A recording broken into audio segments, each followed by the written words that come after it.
I want to talk about developing creativity. Now, when I was younger, I did not consider myself a creative person. I excelled at math and science, and I was like, ooh, I was going to be a scientist. And of course, like a lot of people when they were like 12, they're like, I'm going to be a marine biologist because I just want to play with dolphins all day. And that's not actually what marine biologists do. But as a kid, I excelled in the sciences. I have a bachelor's of science in psychology from UC Davis. And so creativity is something that I really discovered when I think it started with dance in high school, and I was like, "Hey, I want to dance instead of do PE because I don't want to run the miles." And that's how I got started in dance, and it was like, "Oh, I want to choreograph for my senior year of high school. That sounds cool." And that was really fun. And then I continued that into college, and then that was kind of my only outlet for creativity at the time. I didn't think I could write stories or tell stories in any way.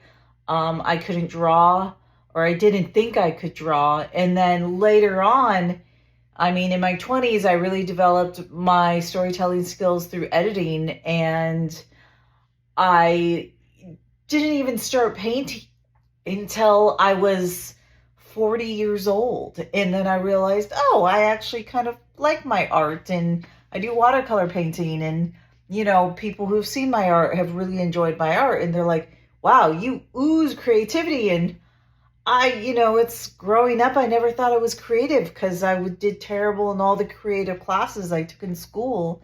And it's just about finding the right type of creativity. As you can see, this is a different background from my other videos. This is actually my living room. I'm surrounded by art on the walls that inspire me.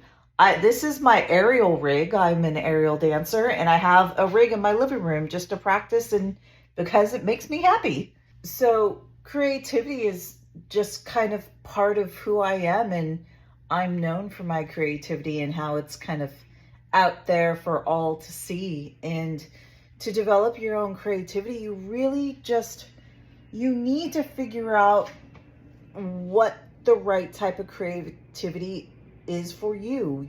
How does it come out of you? Are you a writer? Are you very visual? Do you like painting? Do you like dancing? Do you like analyzing things or looking at art?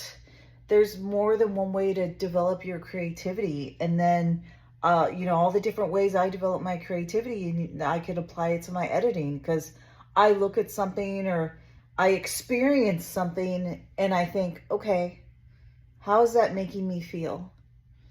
So now how do I create something that could evoke that emotion in myself when I see it or in someone else?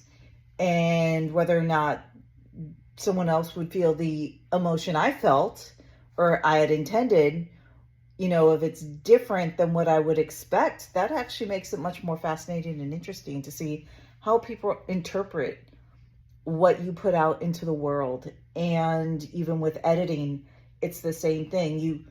You cut a scene, or you're telling a story, and people will react differently based on their own personal experiences. And it's good to understand that, because then you could, as you're editing, you could be more intentional with your choices as you're learning how people react to your work and what you're putting out there. And you'll start to see patterns, kind of universal patterns of how people may respond to something. Now, it's not absolute because people have different life experiences, but you learn a lot just from observing and watching how people react to what you put out into the world.